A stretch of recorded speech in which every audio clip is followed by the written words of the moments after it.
In this last week in the US, Trump supporters stormed the US Capitol and they broke into Capitol Hill, and it ultimately was a tragic event. 5 people had lost their lives. And as a leader, there are some important lessons from this event. There's the ugly, the good, the bad. There's a whole number of lessons in leadership, because this event, what had transpired, was 100% an event that was created by leadership, by the direction, by the incentives of leadership, by the messages that leadership had given. And how did it get to this point? How did it get to a point where people stormed into the Capitol? What is it that you can learn as a leader? Because ultimately, when it comes to leadership principles, there were some leadership principles that were used in what had happened, what had transpired, how Trump had spoken to his people, and how he used them very flexibly, how he used these principles for his so that he could be effective in what he wanted. And also there's some leadership principles that were kind of broken or ethical in that sense. And so I want to talk about some leadership principles, and ultimately want to talk about 6 lessons in leadership that we can learn from what has happened over this last few days, where we saw unprecedented a movement in the US, and like so much unrest in this scenario, and such divide between people. So let's talk about the first thing. And this is ultimately, as a leader, someone has to know what influences people in order to influence them effectively. And Trump, to a certain degree, actually did this well to his audience, right? He knew what their pains were. He knew what they wanted. He knew what they and he used that in order to influence people to take action, in order to influence people to move, and because he worked on their frustrations. Now, here's the ultimate part, right? That in and of itself, okay. However, this is the next part, which is leadership and marketing are very, very different. Marketing is attracting your ideal customer or ideal client or ideal person that you want to talk to, and repelling everybody else. And this is what Trump did amazingly well, I say, but which was not relevant in this scenario, because he needed leadership, not marketing. Leadership is about being there for everybody, representing everybody. And yet what was happening was there was marketing, which was attracting and doing everything for your ideal customer, your ideal client base, and repelling everybody else. So that's how he divided people, because he wanted to just speak to his audience. And so in this scenario, that he marketed, attracted, spoke to his ideal customer, and he did that by knowing what influences people. He knew what their pains were, he knew what their frustration were, and he used that to market to people versus being somebody for everybody. And then the third thing that happened was he understood that people have a confirmation bias. What does that mean?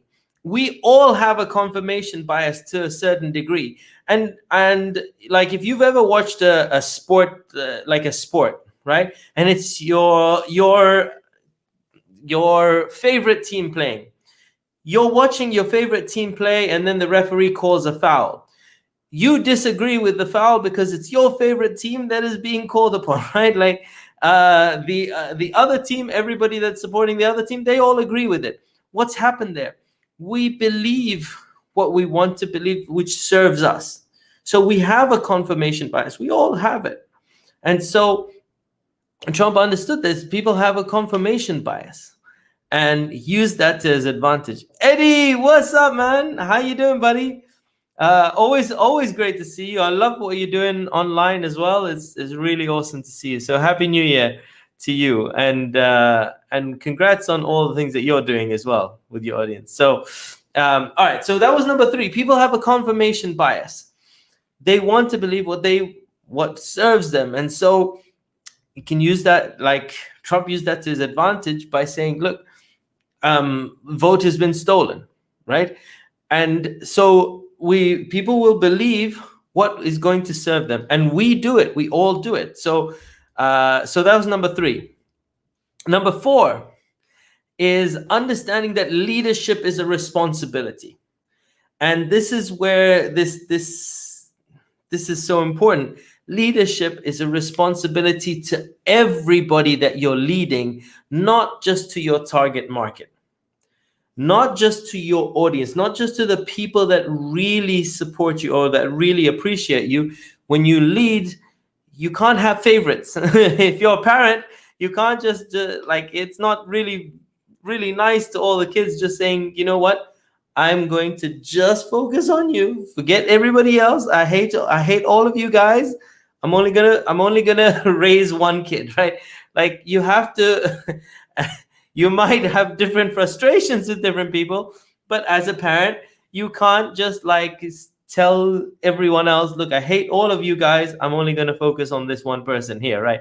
One of my kids. So understanding that leadership is a responsibility to everybody that you lead and not just to your favorite, okay? So that was number 4.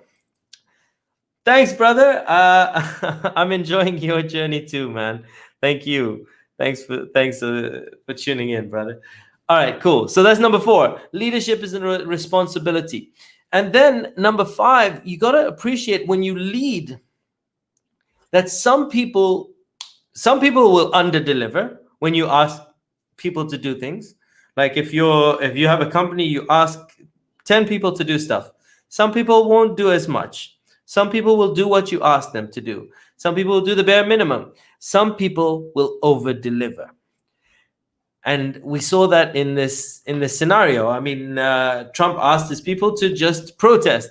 Some over-delivered, right? Some went over and beyond. And so if you're a leader, ask people to do good things, not bad. Focus on the positive.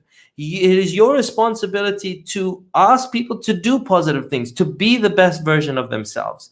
This is how you lead effectively, by inspiring people to be the best version of themselves, or to do what is best for everybody. When you ask, whatever you ask of people, if it's good or if it's bad, some people will go over and beyond. That's why ask for good, and you'll get some people that will go over and beyond. So this is number 5. And then number 6 is look after those people that are loyal to you.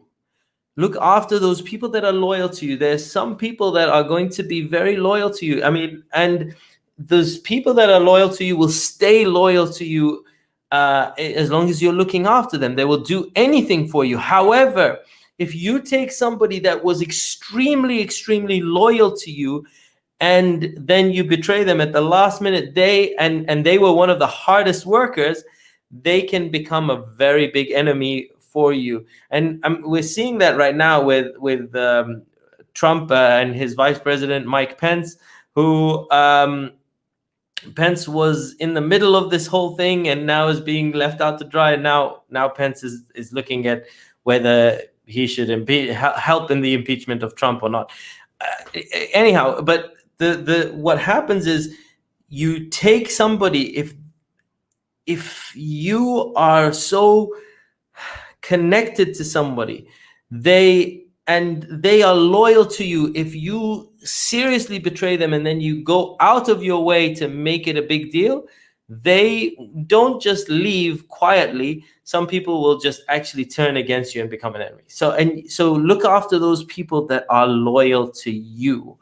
And that is number 6. So those are the 6 lessons that we can learn in terms of lessons in leadership from what has happened in these last few days. And it's important to remember, this is, if there's one thing that you got to take from this, is the power of influence. And ultimately, whether we like it, whether you like it, whether you don't like it, what Trump has done is he figured out what influences a specific group of people, and he used that to influence them, whether we like it or not. And so it's important to remember to influence people, find out what already influences them, and also know that marketing and leadership are 2 different things.